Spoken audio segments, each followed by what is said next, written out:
All right, peace and blessings. Peace and blessings. All praises due to the Most High.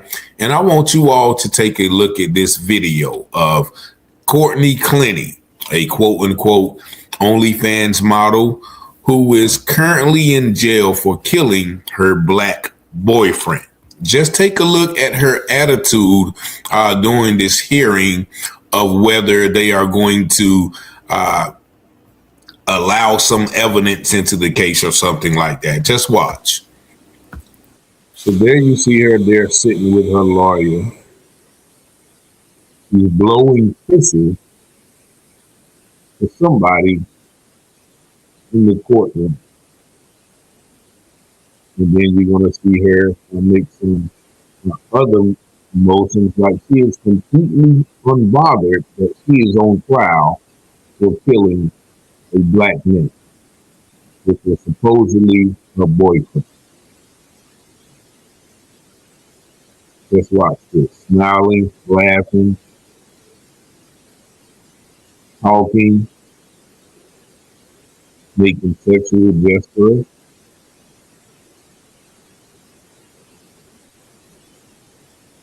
Now, does that look like somebody who killed a man in self-defense? That is what she's claiming in 2022. She said that she stabbed or she threw a knife at her then boyfriend, Christian Obumseli, and she killed him after he was attacking her. But I'm going to show you some video, which they have pulled up, a lot of surveillance video of her attacking him. But this is a little bit about what her defense is saying, why she is justified in the killing of the young black man. Just watch. Also now at 7, OnlyFans model Courtney Clessey back in court today. Her attorneys playing dramatic video to prove she acted in self-defense in the stabbing death of her boyfriend. They want her released on bond. CBS News Miami's Chelsea Jones is live outside the court in Miami with that video that involves a pig carcass, Chelsea? Lauren, that is correct. But Courtney Clessey has maintained that she acted in self-defense when she allegedly stabbed her boyfriend back in April of 2022. She says he was trying to attack her. But yes, a demonstration was played in court today, and it does involve a pig carcass. So I want to show it to you. Take a look at your screens. You're looking at an expert knife thrower launching knives at that pig carcass from roughly 6 feet away. As you can see, some of the knives did stay lodged in that pig, and Clessey's attorney says that proves she isn't lying about the events from that night. It all happened back in 2022 in a Miami apartment. Clessey is accused and charged with second-degree murder of her boyfriend, Christian Obumseli. She claims that she stabbed him in self-defense, but the attorney for the Obumseli family says there's just no way that things happened like that. Here are both attorneys on Clessey's claims that she threw that fatal knife. It shows the court that our client is, in fact, credible. Her self-defense is credible, and the actions she took that night were necessary to save her own life. That's inconsistent with common sense. There's no way that you would, if you throw a knife, that the knife is going to land so deep in a downward position.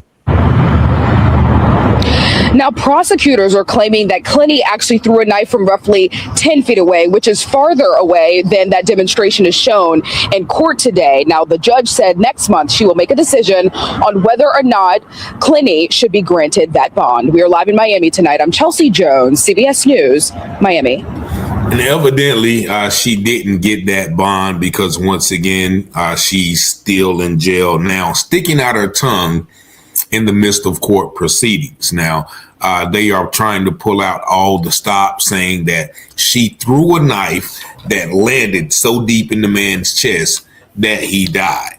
And they have an expert knife thrower throwing knives, and even his didn't land, and he's an expert. And she was farther away than what you just saw. So this non-expert was able to ninja throw a knife, and it lands into the black man's chest and killing him. But surveillance footage of some volatile events disputes her whole narrative that he was the aggressor. This video you're about to see paints her as the aggressor and this man as, I don't know what was wrong with him. You're going to read these texts that he was begging her to come back in after she had stabbed him before. This seems like it should be an open and shut case, but we all know that the justice system is different when white people and black people are defendants. Just check this video out. Courtney Clessey and her boyfriend, Christian Obumseli, were living a fast life. Money, fame, sex, and drugs. Courtney was making tons of money taking off her clothes and performing sexual activity on a subscription website called OnlyFans. Sometimes Christian would get in the act as well. They were living in the trendiest, most expensive section of Miami, but things were not going so well behind the scenes. Jealousy, arguments, and domestic violence fueled a toxic relationship that ended when Courtney put a knife into Christian's chest. She's claiming self-defense, but prosecutors... This is a case with a lot of video recordings and audio recordings and text messages between these two. So as we investigated, we're going to get a pretty good idea of some of the things that were happening in this relationship. Usually these things happen behind closed doors. In their case, sometimes behind closed doors, but on video. Other times in front of other people as well. Here's one incident. This is the day before the stabbing. Police respond to the apartment, the condo complex where they're living. Courtney is in the lobby with police. Take a listen to what she's saying. I want to be like, I want to be like exonerated, I guess. Like anything wrong. And I want him, I want a restraining order against Christian Obumseli. She's asking for a restraining order. But do you see how she's smiling? It's almost like she's setting him up. She's there in the lobby saying, I want a restraining order against Christian Obumseli. Well, that's not something that's issued by police, but that's what the conversation was about the day before the stabbing. Which brings me to my next question. In this toxic relationship, who was the aggressor in the relationship? Was it Courtney going after Christian or Christian going after Courtney? What exactly was going on here? Let's bring in our guest joining us, clinical and forensic neuropsychologist, Dr. Judy Ho. Now I'm going to skip them talking right now because the white doctor or the sci-fi doctor, she's going to say, well, the video doesn't tell all the story. It could be more than this and more than that. I'm just going to skip to the video and then I'm going to let you guys decide. Of both aggressors and victims being arrested for domestic violence disputes and being incarcerated as a result. It's not always obvious who the aggressor and who the victim is. It seems like they had a troubled relationship. It seems like, and we don't know 100% that she was a victim of domestic violence. And I've seen this over and over again. Oftentimes victims become aggressors eventually. If they tolerate the abuse for a long time, they eventually take matters into their own hands, or they snap, or they feel like they've had enough. This is not an isolated incident, and this kind of thing happens all the time. So that is what she's saying. Well, she just had to put up with so much abuse that she just eventually snapped and took matters into her own hands. But when you watch this video, you tell me what you think. And what's fascinating, Dr. Judy Ho, is this is the day before the stabbing. Now, we've seen other videos that have been released, including this one. Let's take a look at it. This is in February. At their building. This is the elevator that goes directly to their apartment. She gets in by herself. Christian follows her in, and now we see what happens here. She's the one on video asking for the restraining order, but in many of these videos and text messages that we have uncovered, he's the one getting the brunt of it, Dr. Judy.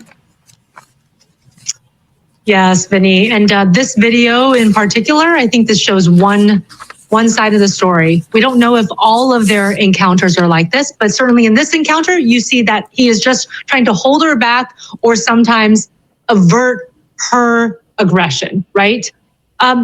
But as Dr. Safai pointed out, oftentimes there's mutual physical abuse at some point in the relationship.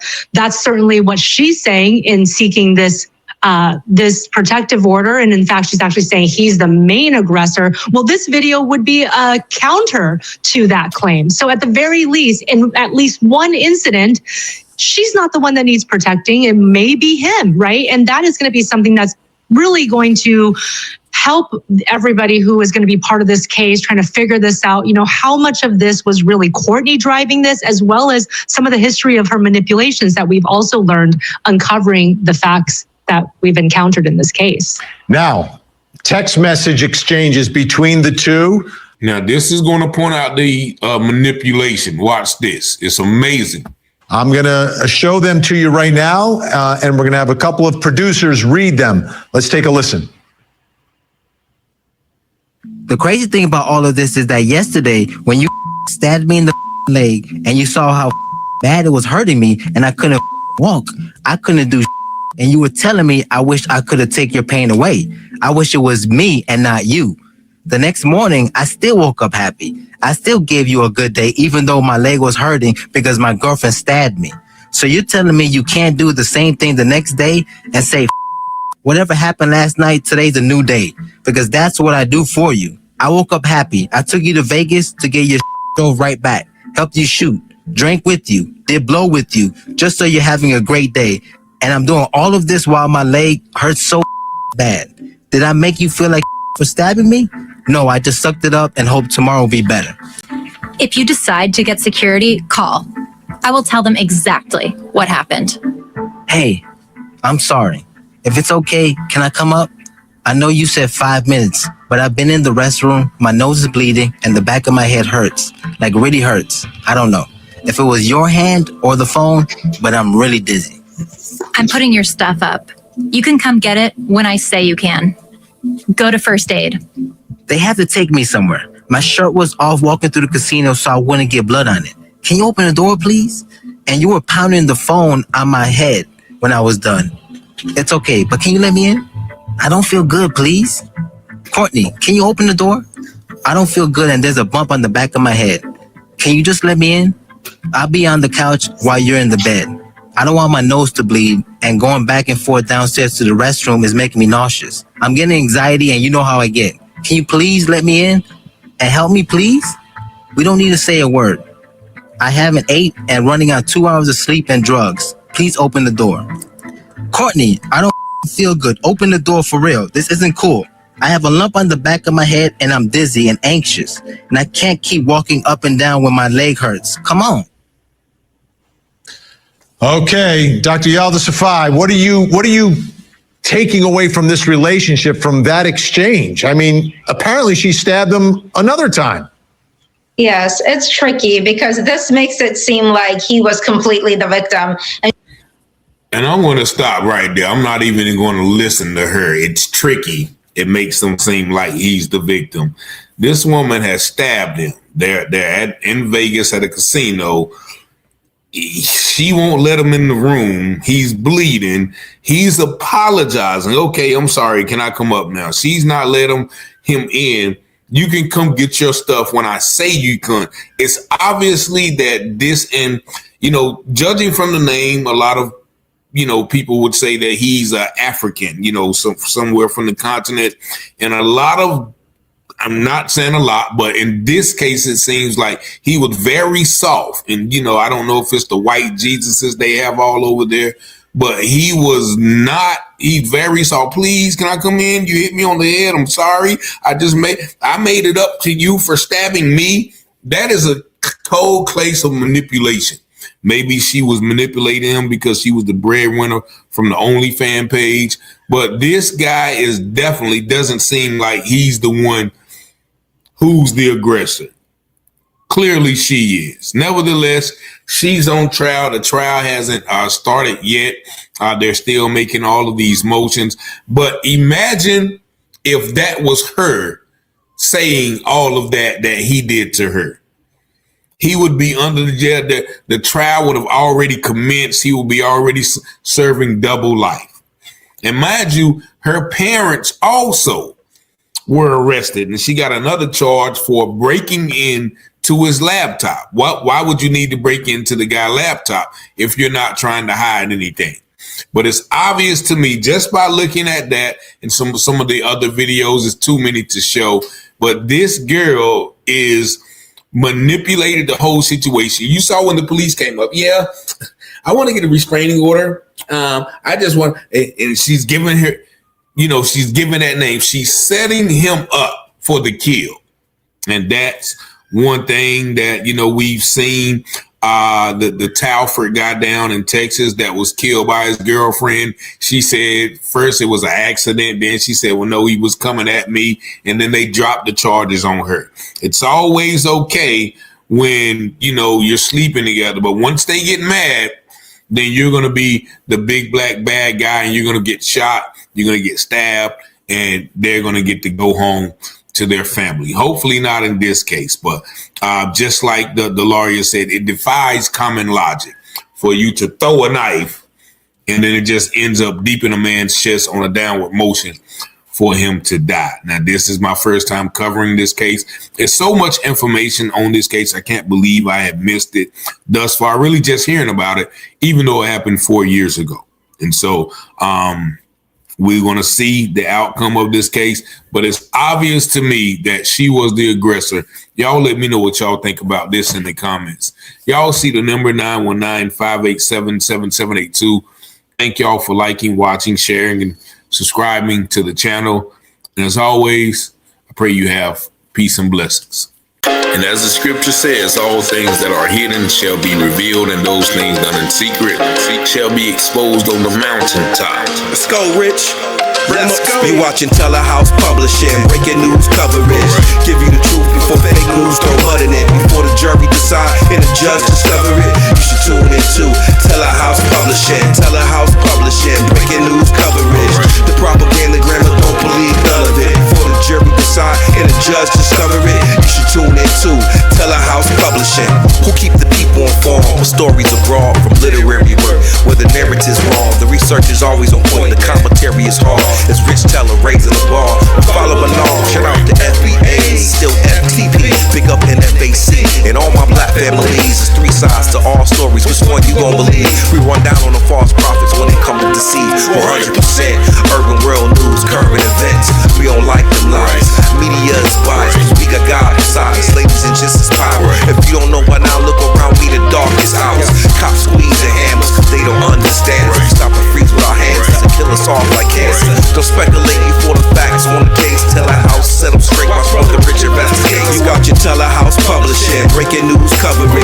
Give you the truth before fake news throw mud in it. Before the jury decide and the judge discover it.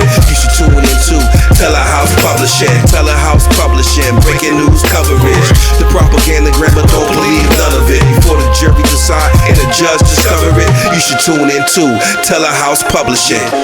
Negroes have listened to the trickery and the lies and the false promises of the white man now for too long.